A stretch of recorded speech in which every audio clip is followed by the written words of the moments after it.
Hey y'all, I'm Jennifer Ertley. I am a change management and leadership consultant and expert, and I want to talk for a second today about letting people go with humanity. We're hearing a lot in the news right now about layoffs at the government sending mass emails and letting people go. And obviously, there's a lot of uncertainty right now, and this is a season where we're hearing about a lot of layoffs. And of course, this is just a season, and this season will change. And that's great news that this is a moment in time, right? And so we have to keep that in mind. But if there are layoffs happening at your organization and you are part of them, I have some essential practices for you to do it with compassion. So I want to talk about the first one, which is treat people as individuals. We really need to treat people as individuals who have different desires and wants and needs. Now we can apply our policies, our company policies around separation, like paying out vacation and severance and things like that. We can apply those equitably, but we need to treat people as individuals. Somebody my age in my 50s is going to have different wants and needs than somebody in their 20s. So I encourage you to look at every individual and understand what they need in this process if you have to let them go, and treat them as individuals. The next thing is deliver the news face to face and not via email or in a group setting. And this one is so important. I cannot believe that I'm hearing about mass layoffs happening via email. To me, it shows a real lack of courage.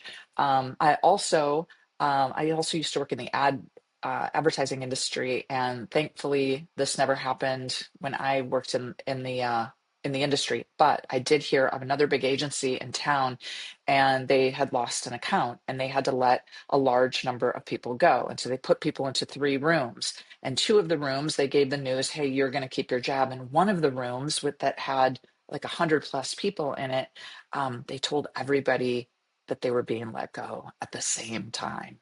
Can you imagine being in a room with 100+ other people and being told everybody is going to be let go? That to me just sounds like an absolute nightmare.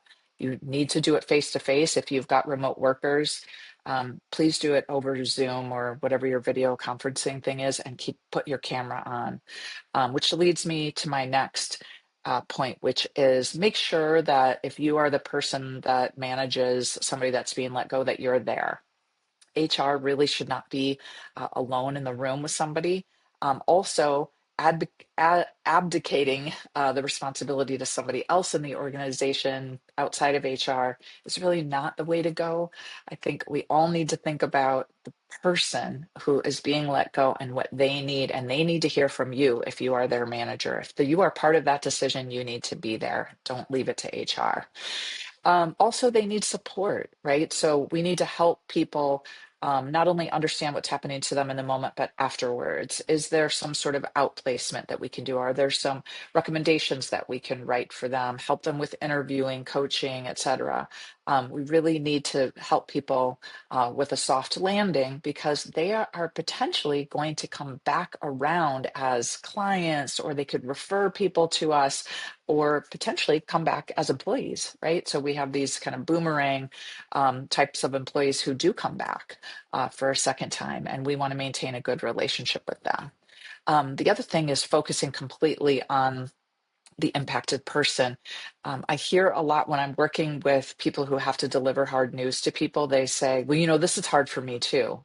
And I'm like, yeah, but you aren't the one who's going to be worried about how you're going to pay your mortgage. You're not the one who is going to have to tell your spouse or partner or tell your children that you don't have a job anymore and that you're going to have to start looking for a job. Please don't make this about yourself.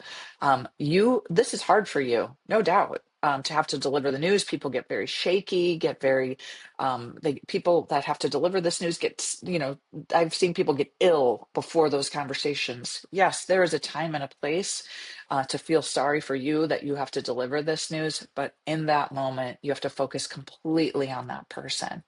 And then the last part is, once you deliver that news, people don't hear anything else. They are stunned. Their whole body, their whole nervous system feels under attack.